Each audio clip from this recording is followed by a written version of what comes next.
Bu daha önce de olmuştu. Dilruba?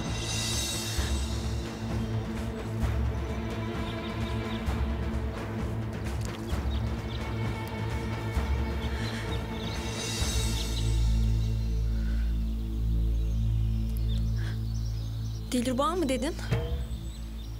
Daha önce olan ne? Bu anı daha önce de yaşamıştık, eminim. Ne hatırlıyorsun ki?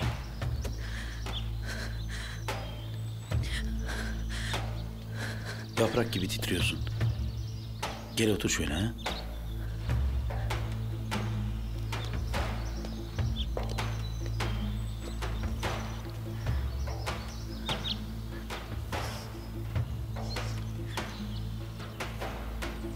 Söylesene, ne hatırladın?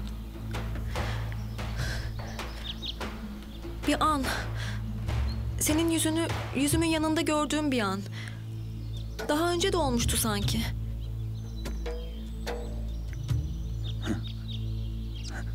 Mümkün değil.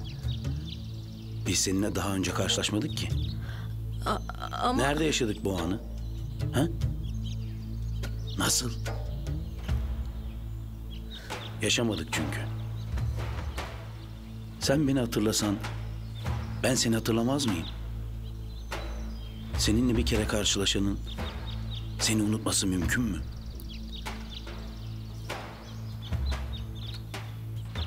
Sen geldin geleli dünyam aydınlandı. O kara, o talihsiz günler sona erdi sanki. Seni önceden tanısam bırakır mıydım hiç? Öyle kaybolmana müsaade eder miydim? Ne demek bu?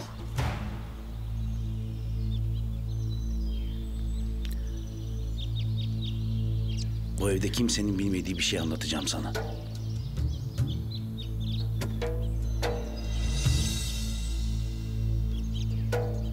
Bugüne dek kimseye söyleyemediğim bir şey. Gülşah. Gülşah. Abimin hali hal değil. Yine bahçede Nilüfer'in yanında. Neden susuyorsun? Bir an çaresine bakmak gerek bir an evvel. Ne yapayım? Koskoca adam oldu artık. Nilüfer'le konuşmasını mı yasaklayayım? Yoksa kızı evden mi uzaklaştırayım? İyi yapma bir şey. Abim 2 gün sonra bu kıza sevdalanırsa ötesini sen düşünürsün artık. Sevdalanmasına nasıl mani olayım kızım? Olacağı varsa olacak. İşittiklerime inanamıyorum. Bir de gelin al bari tam olsun. Ömrüm boyunca ilk kez birine böyle sevdalanmıştım. Adı Dilruba'ydı.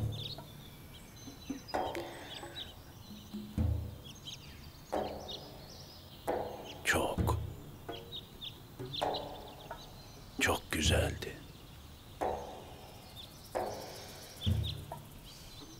Tıpkı sana benziyordu.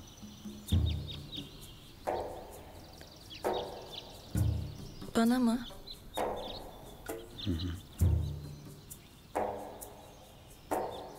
Eve geldiğinde seni görünce şaşırmıştım ya. İşte bu yüzden de. Peki nerede şimdi Dilruba?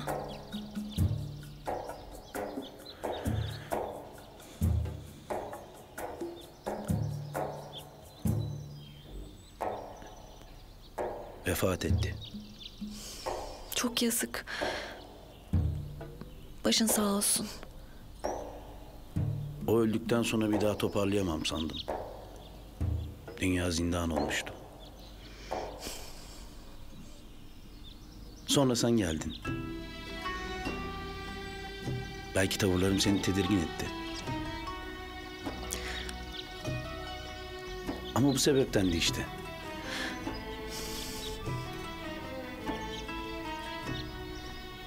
Belki de sen onun yerine gönderildin. Belki seninle daha önce karşılaştık. Başka bir zamanda, başka bir yerde. Başka insanlar olarak. Velhasıl Nilüfer, beni hatırladığını söylüyorsun.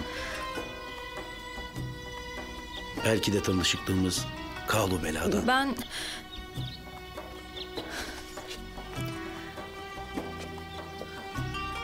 Ben içeri gireyim. Sen de çıkıyordun herhalde.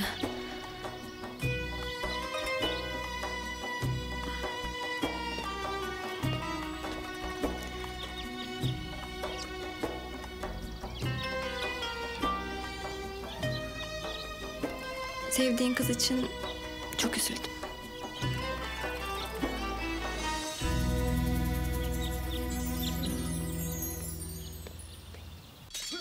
Ya neden anlıyorsunuz anlamadım ki. Abimi sorup çıkacağım diyorum. Buraya hatunlar giremez. Zinhar yasaktır. Sana söyleyecek başka bir şey yok. Var git yoluna.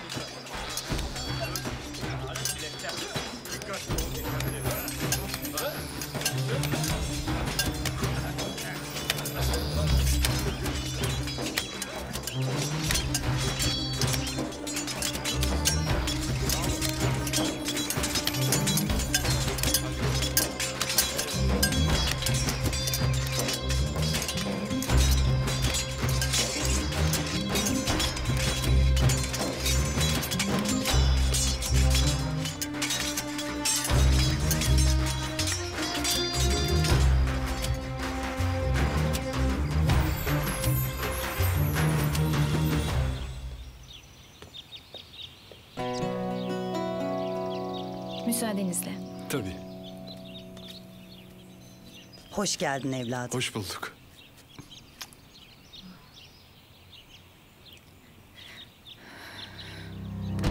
Leyla, iyi misin kızım? Başım döndü. İçeri girelim mi? Müsaadenizle evladım.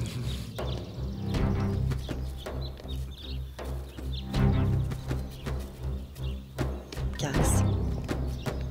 İyisin değil mi? İyiyim, merak etme.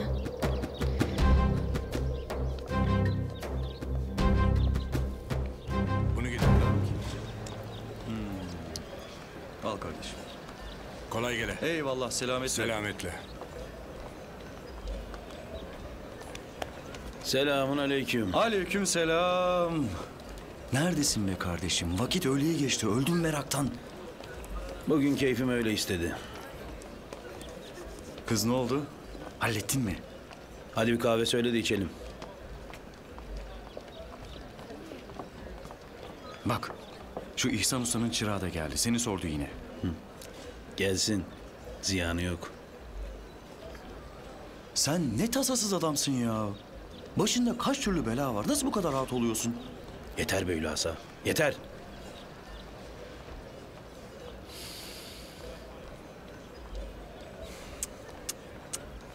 Yapamadın değil mi? O kızdan kurtulmak için eline bir daha böyle bir fırsat geçecek mi bakalım? İnşallah yarın öbür gün başına taşları vurmazsın.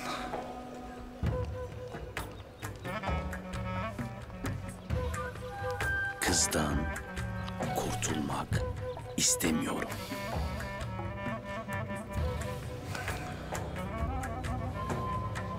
Sevdalısın kıza değil mi? Belliydi zaten. Ama umut yok o kızdan. İlla ki hatırlayacak. Senin başını yakacak bir gün. Yol yakınken dön. Şu belayı başından savuştur artık. Onunla evleneceğim. Ne?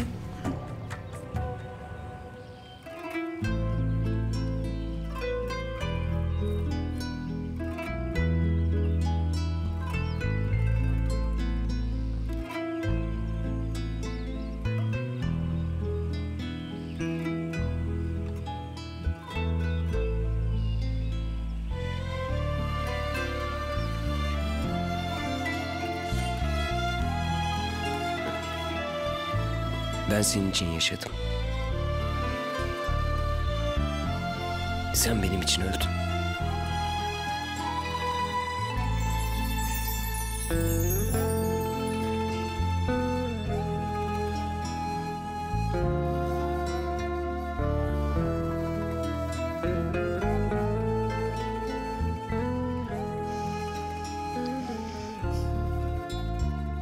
Ben yaşıyorum.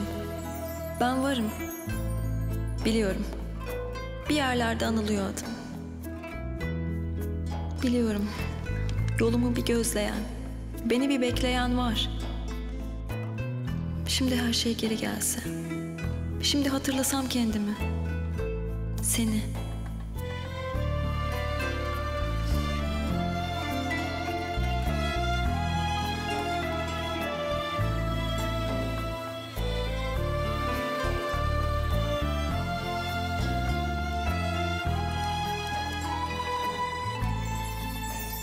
Kirpiğini bağrıma ok eyleyen cananım. Şeydayım, perişanım aşkın uğrundan. Bir nazarına cihan kurban olsun yar. Dilim lal, yürek yandı hârı aşkından. Esrar sen, kilidi sen gönül hanemin. Gözlerine yüreğime mabed eyleyim. Ben sensiz cihanı, malı mülkün eyleyim. Saadetimi avucuna bıraktığım sultanım. Didarım, baharım, aşkı diyarım.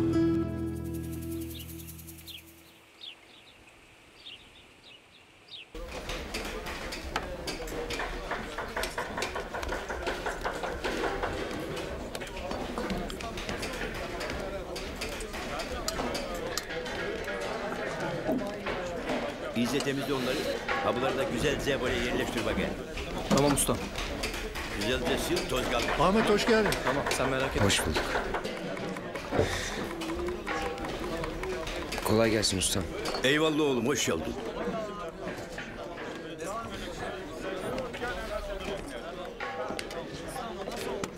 Nasılsın ustam? Ahmet balam hoş gelmişsin.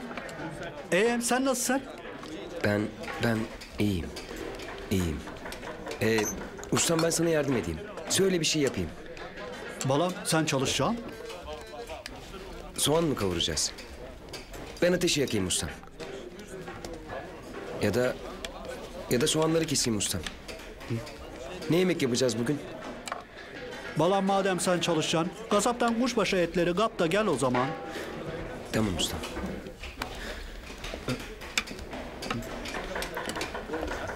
Kolay gelsin ustam. Etler hazır sana. Hazır. Ustam istemiş. Ustam.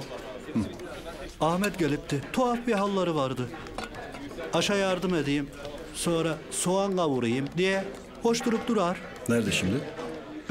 Et almaya gönderdim. Orada.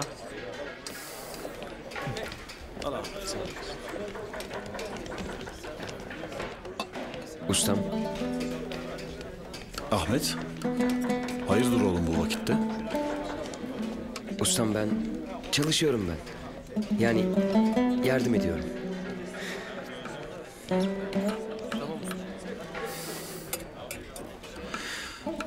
İyi ama... Daha... Ustam benim çalışmam lazım. Hem benim meşgul olmam lazım. Kafamı işle doldurmam lazım.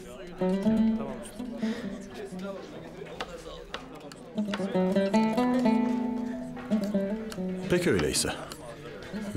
Gel bana yardım et. Baharat doldur. Tamam. Anladım usta. Fazla da doldurma. Sana kolay gelsin usta. Sağ olasın balam.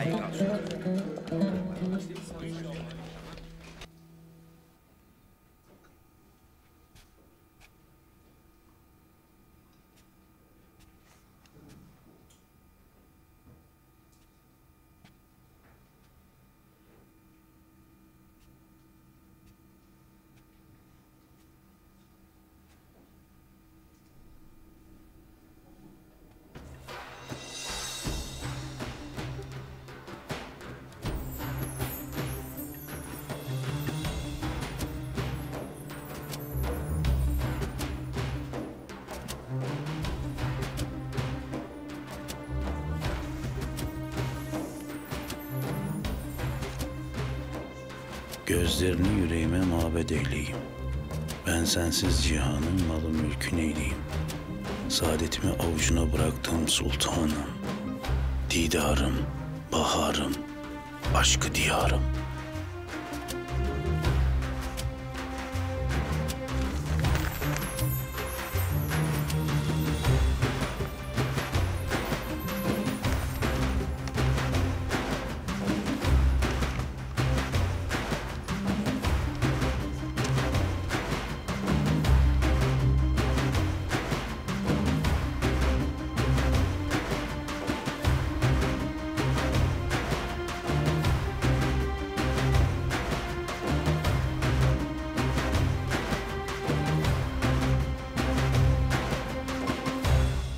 Hayırlı günler. Hayırlı günler. Al bakalım hemşire. Nedir bu? Bak.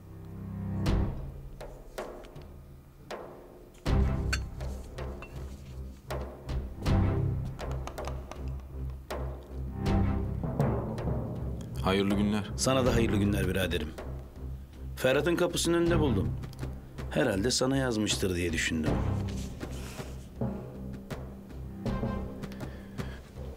Ben düşürmüşüm. Bana mı verecektin? Tabii ki sana verecekti hemşire. Başka kime verecek? O daha bitmemişti. Mühim değil. Düşünmen yeter Ferhat'ım. Benim şimdi işim var. Müsaadenizle.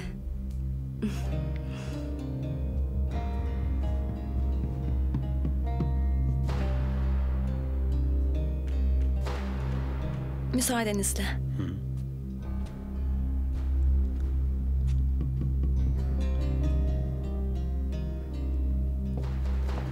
Buyur bir kahve iç.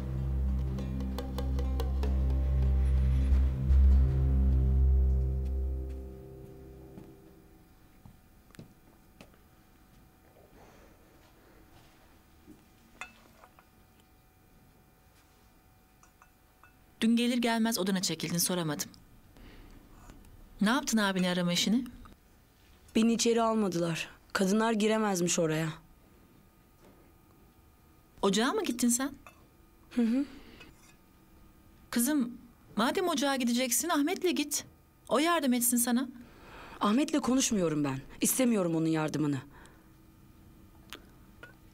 O zaman İhsan Usta ile konuşalım. Onunla git. Kim bu şimdi sabah sabah? Ben bakarım.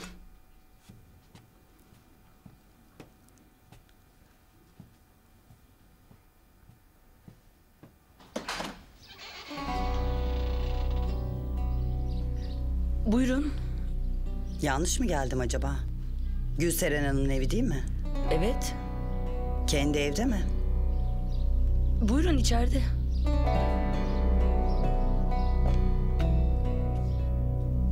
Anna kızım, kim geldi?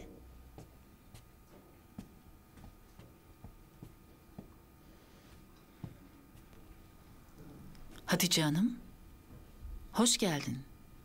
Seninle istişare etmek istediğim bir mevzu var Gülseren Hanım. Buyur şöyle.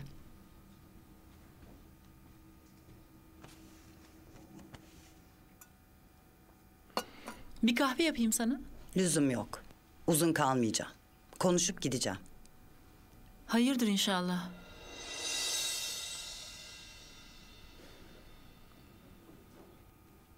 Anna. Sen bunları benim için Ragıp Efendi'ye götürebilir misin? Tabii.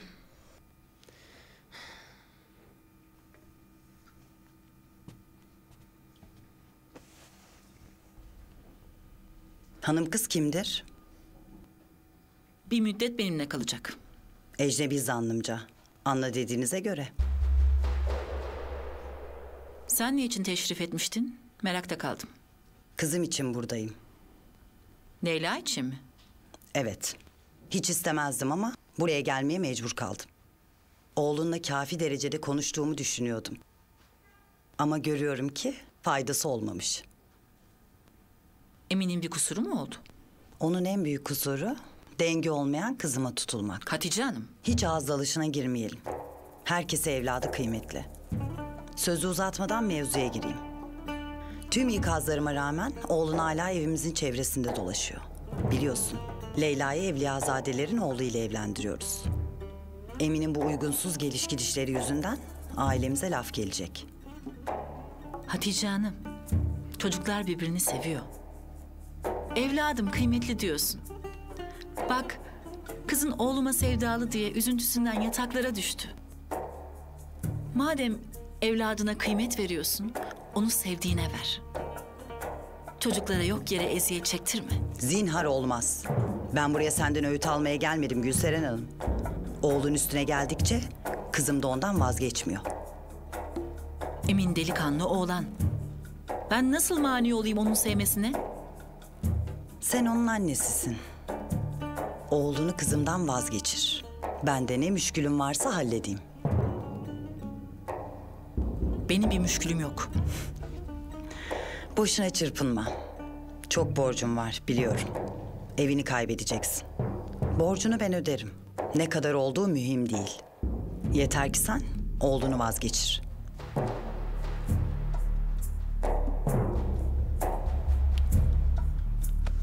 Hatice Hanım, rica ederim bu konuşmayı hiç yapmamış olalım. Benim oğlumun gönlü satılık değil. Hem kelem fodul diye size deniyor herhalde. Sana bir daha önüne çıkmayacak bir nimet sunuyorum. 5 paranız yok. O mendilleri işeyeceğim diye gözlerin kör olacak. Ne müşkülüm varsa halledeyim diyorum. Gidin rica ederim. Çıkın evimden. Tabii, gözünüz daha yüksekte. Ama bil ki kızımı oğluna yar etmeyeceğim.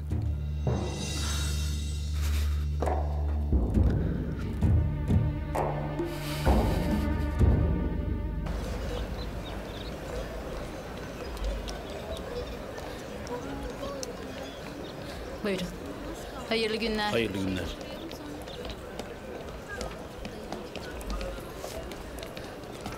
Selamun aleyküm. Aleyküm selam. Oo Akif'im hoş geldin. Buyur otur. Hayırdır hangi rüzgar attı seni? Bu tarafta bir işim vardı. Gelmişken sana da uğrayayım dedim. Hem ne vakittir hayırlı olsuna uğramak istiyordum.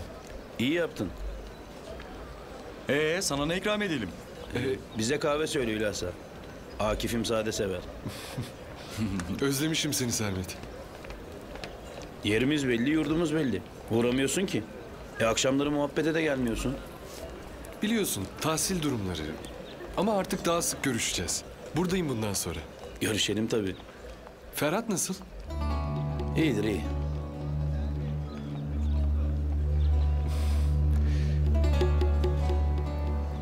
Çok güzeller. Öyle. Her birini kendim itinayla seçtim.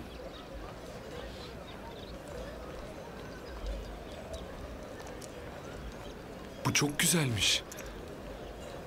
Hayırdır Akif'im? Sen neden sordun şimdi bunu? Hediye almak istiyorum. Yoksa... Yakında evleniyorum kısmetse. Hayırlı olsun, sevindim. Kimdir, tanır mıyız?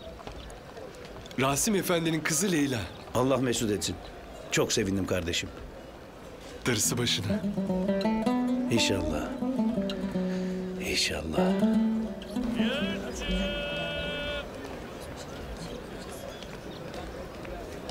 Selamünaleyküm usta. Aleykümselam. Gel buyur gel. Eyvallah. Ahmet'e mi baktın? Yo, ben mendilleri getirmiştim.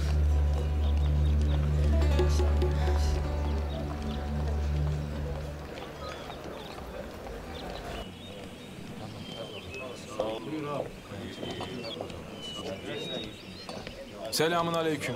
Aleykümselam.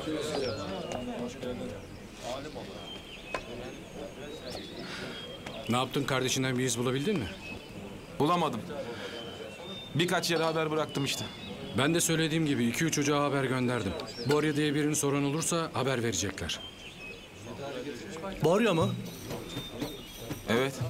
Benim adım devşirilmeden önce Borya'ydı. Kardeşim de beni öyle bilir. Senin kardeşin geldi bizim ocağa. Geldi mi? Evet, senin uğradığın gün geldi. Yalan söylemiş olmayayım, tam hatırlamıyorum ama... ...ya sen içerideydin o geldiğinde ya yeni çıkmıştın. Ne dedi? Beni mi sordu? Nasıl biriydi? Çok dikkat etmedim ama ince dal gibi bir kızcağızdı. Abimi arıyorum, adı Borya dedi. Ben de tanımam dedim. Tüh, ne bileyim senin adının Borya olduğunu. Başka bir şey söylemedi mi? İçeri girmek sormak istedi ama yasak diye alamadım. Hay Allah. Nerededir ki bu kız? Sana söylemedi mi nerede kaldığını? Hayır söylemedi. Üzülme bu kadar. Elbet bulacaksın. Hem baksana buraya kadar gelmiş. En azından İstanbul'da olduğunu, iyi olduğunu biliyorsun. Haklısın. Adı ne? Civardaki hanlara sordular. Elbet gören duyan çıkacaktır. Adı Anna. Ben de gidip limana haber vereyim. Orada burada bulamadım deyip başka bir yere gitmeye kalkarsa engel olsunlar. Ferhat, kusura bakmayasın. Bilmeden hata etmişim. Olan olmuş kardeş. İnşallah bulacağız onu. İnşallah. İnşallah. Hadi hayırlı günler. Hayırlı günler.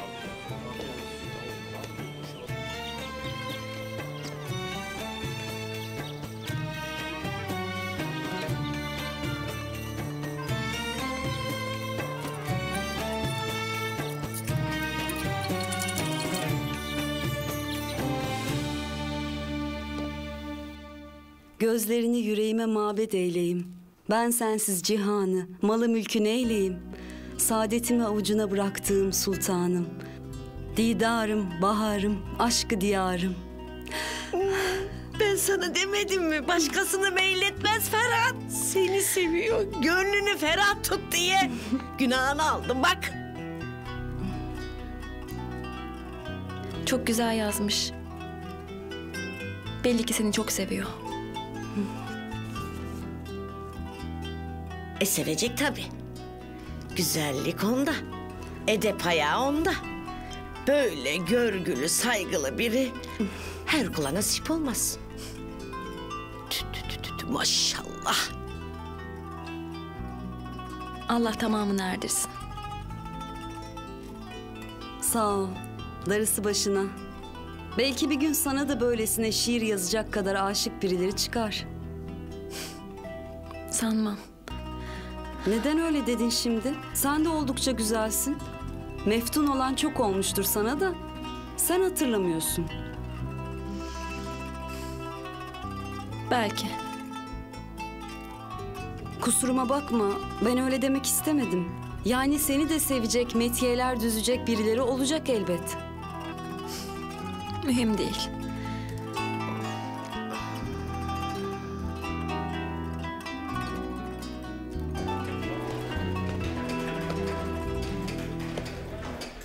Ne yaptın Ahmet?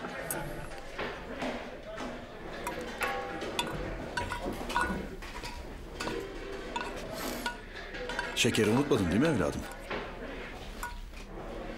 Unuttum ustam.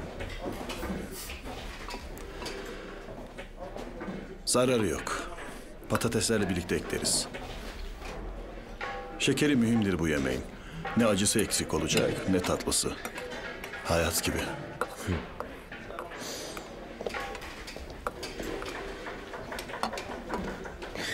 Acısı olmasa iyiydi ustam. Acı olmazsa tatlının, tatlı olmazsa acının kıymetini bilmez insan. Acımıza dertleniyoruz, tatlımıza eğleniyoruz. Biri eksik olsa hayatın tadı tuzu eksik olur. Ayrı saflarda görünseler de kardeştirler aslında. İyi ile kötü gibi. Akla kara gibidir acıyla tatlı. Kısacası hayat gibidir.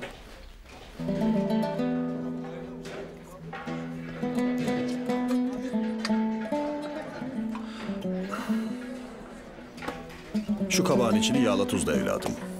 İçi hazırdır artık.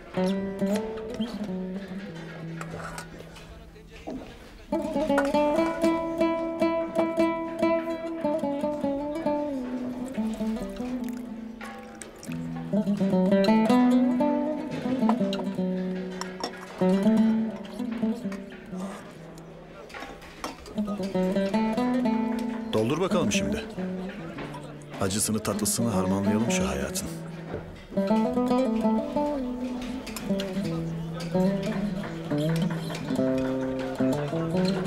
Bismillah.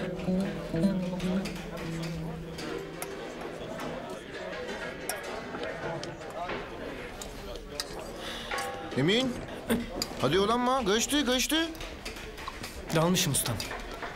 Şşş. Gel benimle bakayım. Hadi.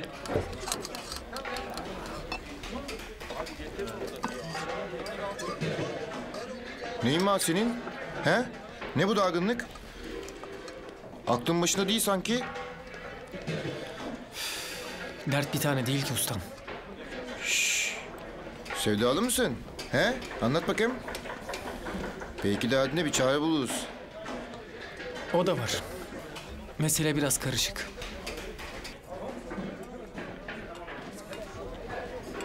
Sevdiğimi bir başkasına veriyorlar. Çare bulabilir misin? Hay Allah. Bak, senin derdini en iyi Ahmet anlar. Niye ki? Onun da mı sevdiğini başkasına verdiler? Oo, neler oldu neler. Ama Ahmet bırakmadı sevdiğini başkasına. Şşş. Ama önce git sen yemeğinin ağacını hazırla. Tamam? Tamam. Hadi.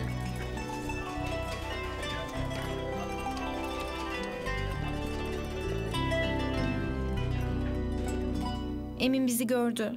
İnşallah yanlış fikirlere kapılmamıştır. Hanımım, çok tehlikeli iş yaptınız. Gündüz gözü. Ya anneniz görseydi? Daha beteri Akif Bey görecekti neredeyse. Görürlerse görsünler. Artık umurumda değil Mehpare. Babamla da konuşacağım zaten. Aman hanımım, babayla konuşulur mu böyle şey? İyice gözünüzü kararttınız siz. Pekala konuşulur. Ben derdimden yataklara düştüm. Babam benim saadetimi, sağlığımı arzular. Annem gibi yapmaz o. Bak görürsün.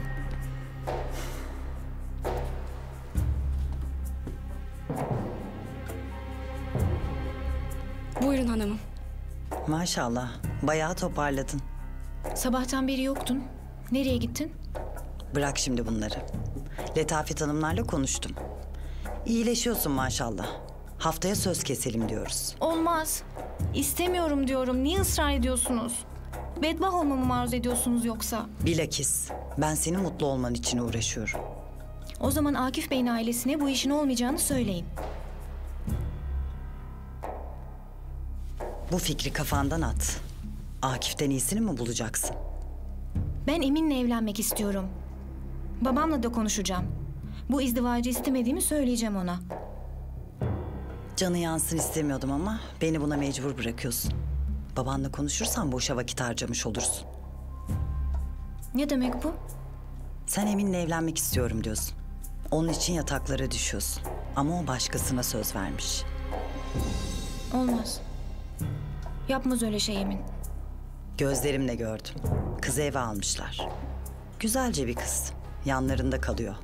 Yakında da nikah yapacaklarmış. Sana inanmıyorum. Emin beni seviyor. İnanmazsan güvendiğin birini gönder, soruştur. İstediğin kişiyi seç, gönder.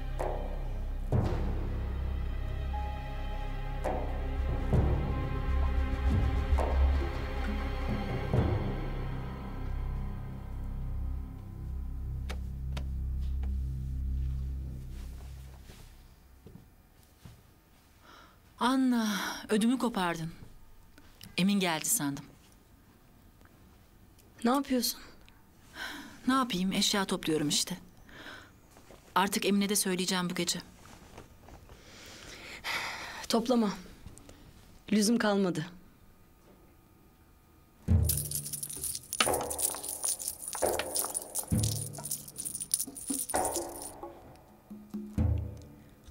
Bu ne?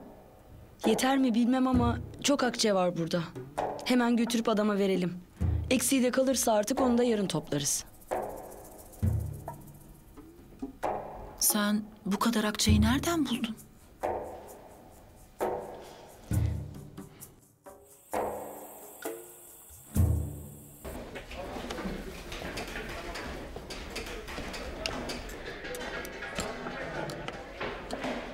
Balam. Ustam ben gidiyorum. Ahmet ellerine sağlık. Ahmet balam biraz daha iyisen. Eyvallah ustam. Hadi hayırlı akşamlar. Hadi oğlum. Selametle. Hayırlı akşamlar balam. Ustalar kolay gelsin. Eyvallah. Hayırlı akşamlar. Hayırlı akşamlar. Ustam. Ustam benim bir derdim var.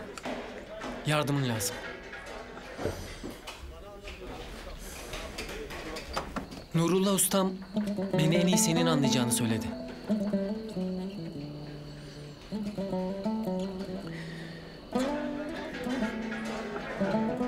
Tamam. Gel benimle yolda anlatırsın.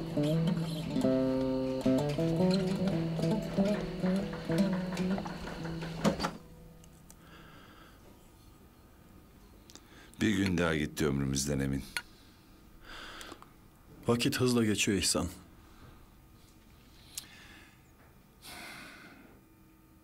Ya sormayayım diyorum ama merakıma da mani olamıyorum.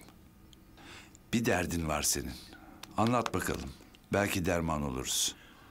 Var ya. Hani şu Anna kızın yanında kaldığı bir hatun vardı borcu olan. Gülseren Hatun. Hah işte o. Ben gittim onun borcunu satın aldım İhsan. Satın mı aldın? Sana bir vakit bir kıza sevdalandığımdan bahsetmiştim, hatırlar mısın? Hani söyleyememiştin de bir başkasıyla evlenmişti. Yoksa Gülseren Hatun mu? Şu kaderin cilvesine bak. Oğlan da yanında çalışıyor değil mi? Öyle. Neyi dert ediniyorsun o vakit? Bir iyilik etmişsin. Bunda sıkılacak ne var? Borcu aldım almasına da nasıl gidip vereceğim bu taahhütnameyi onu bilemedim. Yanlış anlayacak. Belki de kabul etmeyecek. Kabul etmese ne olur Emin? Ne idüğü belirsiz adamlara borçlu kalması daha mı iyidir? Onlara ödeyeceğine sana ödesin. Doğru dersin de o eski mesele yüzünden satın aldığımı düşünecek. Kendini bana borçlu hissedecek. Bu hissiyata kapılmasını istemem. Ben sadece iyilik yapmak istedim. Sen bu parayı geri almayı düşünüyor musun Emin? Yok canım. Bir başına adamım ben. Bu yaştan sonra ne yapacağım bu kadar parayı? O zaman götür kapısının altından at bu kağıdı. Arkasına da kimseye borcunuz harcınız yoktur gibilerinden 2 kelam karala. Bitsin gitsin. Nereden bilecek borcu kimin ödediğini? Doğru diyorsun. Benim aldığımı bilmezse borçlu hissetmez. Tabii ya. El ayak çekilince eve gider halledersin. Üzerimden büyük kaldırdın İhsan. Allah razı olsun. Hemen bu gece halledeyim bunu ben.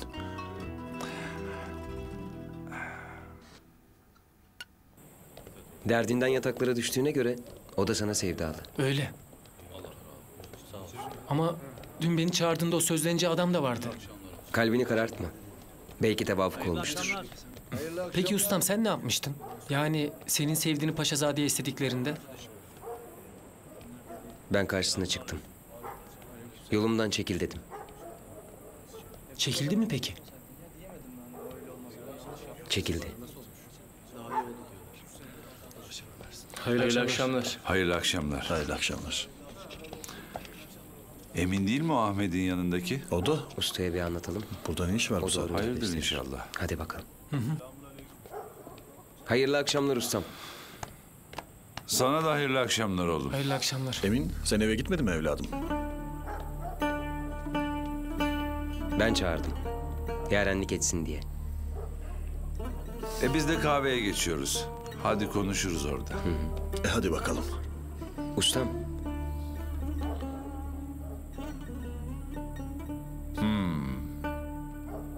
Anlaşıldı. Bir derdin var senin evlat. Var ya ustam. Bana anlattı. Ben de aldım sana getirdim. Ustam her şeyi bilir. Sana da bir yol gösterir dedim. Elimizden bir şey gelecekse... Estağfurullah ustam. Hadi çıkalım bakalım anlatırsınız. Gel bakalım. Şiirini okudum. Çok güzel yazmışsın.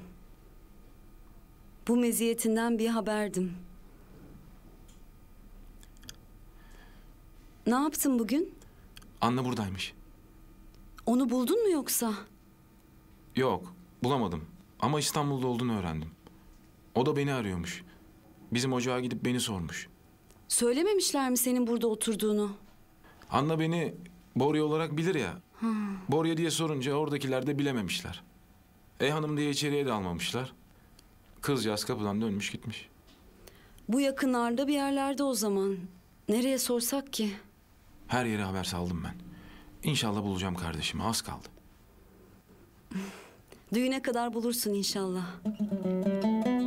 İnşallah.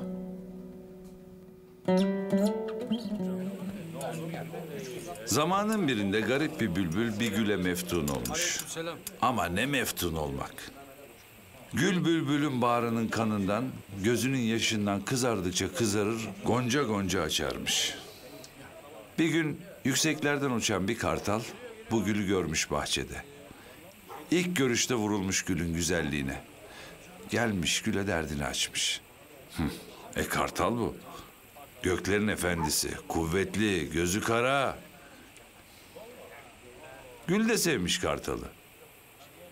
Yanı başında öten, aşkıyla bir çare bülbülcüğü unutmuş.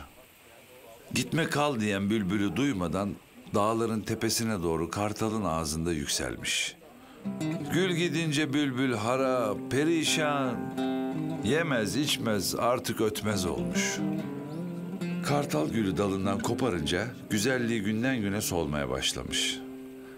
Kartal da zamanla bakmaz olmuş gülün solgun yüzüne. Kartalın sevgisi sadece gülün güzelliğineymiş çünkü. Gül anlamış ki onu bunca güzel yapan bülbülün fedakarlığı, aşkıymış. Bin pişman olmuş onu bırakıp gittiğine. Bahçesine geri dönmek istemiş. Kartal da almış gülü bahçeye geri getirmiş.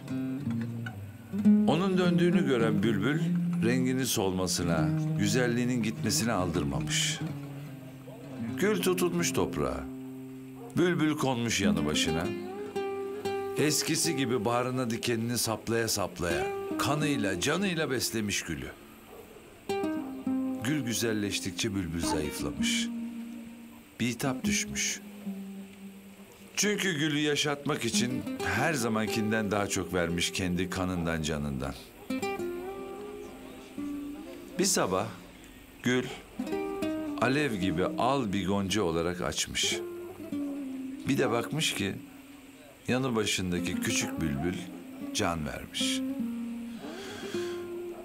Bülbül sevdiği yaşasın, iyi olsun diye kendi canından geçmiş meğer.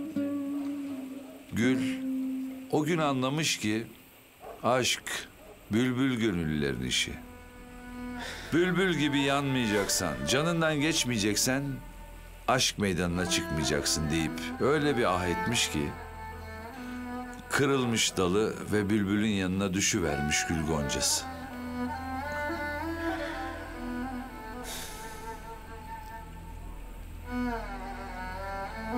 Çünkü aşk fedakarlık ister. Gayret ister. Emek istermiş. Bülbül gibi sevmeyeceksen gönlünü boşa yormayacaksın.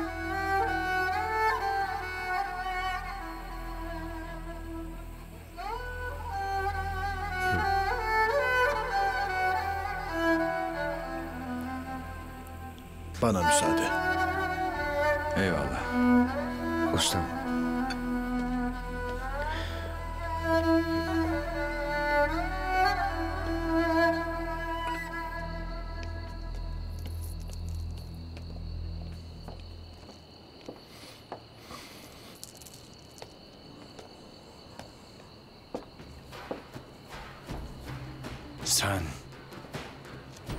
Senin ne işin var burada be adam? Sermet Efendi yok mu? Yok. Neden geldin sen? Sana ortadan kaybol demedik mi? Kızın saraylı olduğunu bana söylemedi. Başım derde girecek onun yüzünden. Senin başın zaten dertte. Saraydan adam çıkartmışlar. Kızı aratıyorlarmış. Ben bu işin böyle olduğunu bilsem kabul eder miydim? Ya şimdi beni öğrenirlerse? Sen buraya gelmezsen kimse bir şey öğrenmez. Hadi defol ortalıktan, dilini de sıkı tut. Sermet'e söyle. Bunca tehlikeyi göze alacaksam bana daha çok akçe ödemesi gerekir. Çünkü benim İstanbul'dan ayrılmam gerekiyor. 3 akçelik iş değil bu. Sen böyle buralarda dolaşmaya devam edersen saraylılardan önce Sermet alır canını. Aklın varsa git. Gidebildiğin kadar uzağa git. Bana bir şey yapamazsınız. Gider her şeyi anlatırım. Eğer anlatırsan seni zindana atarlar. Tabii Sermet'ten önce davranabilirlerse. Ustam, Bülbül Gül'e en baştan gitme deseymiş, belki de böyle olmazmış sonları, değil mi? Belki de. Aşıklık zor zanaat evladım. Sevdalanmak yetmez. Sevdana sahip de çıkman gerekir. Hayırlı akşamlar Ahmet. Hayırlı akşamlar. Hadi Eyvallah. bakalım. Sağ olasın.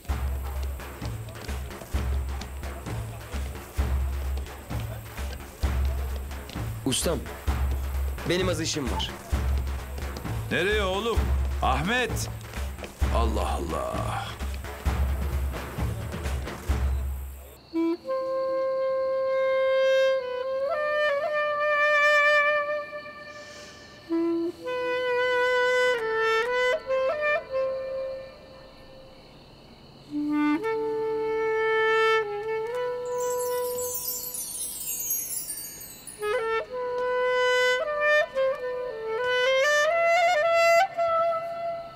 Hayırlı akşamlar.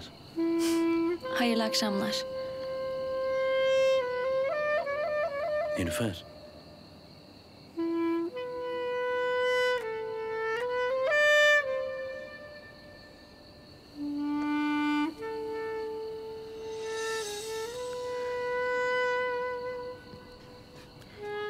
Nedir bu?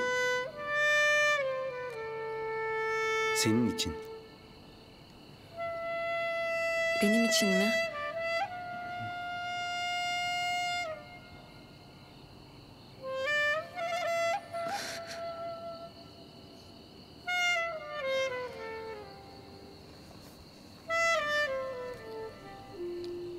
Sana bahsetmiştim ya.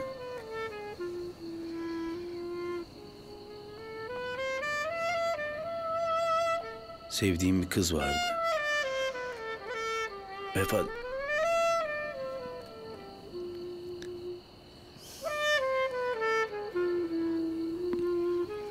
Bu onundu.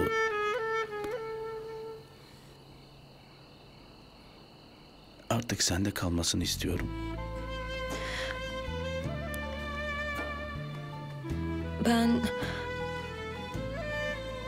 Ben bunu kabul edemem. Hem neden bende kalsın?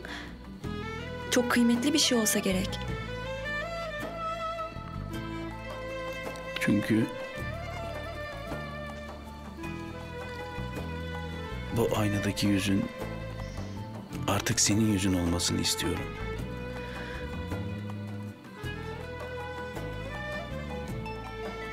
Çünkü sen geldin. Acılarımı dindirdin. Garip gönlüme teselli oldun. Ben onu şimdi sevdiğim kişiye veriyorum. Bir karşılık bekleyerek değil. Sadece sende kalmasını istiyorum.